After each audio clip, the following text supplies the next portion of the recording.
Iya, papingin.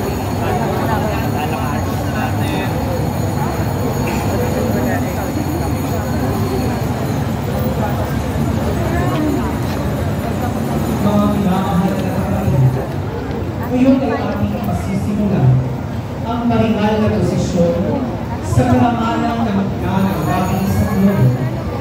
Mangyari po lamang na palatilihin natin ang kaayusan at solididad ng ating posisyon. Tayo po ay manalangin ng Santo Rosario habang nasa posisyon.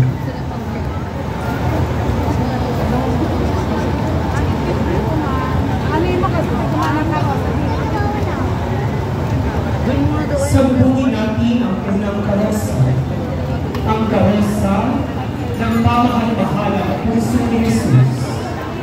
Ang debosyon sa pamahal-mahalang puso ni Jesus ay isang tanyag na debosyong Katoliko na nagpapakita ng magiging pagmamahal ni Cristo sa Santa Taupa.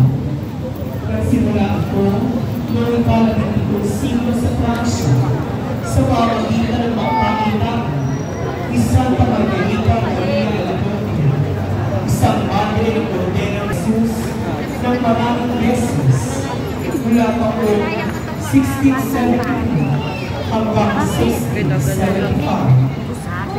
Noong 1886, itinagda ni Papa Pio siya ang pista ng banal na puso ni Jesus bilang isang kapistahan sa buong simbahang Katoliko na ipinagdiriwang tuwing kalawang Biyernes matapos ang kapistahan ng Corpus Christi.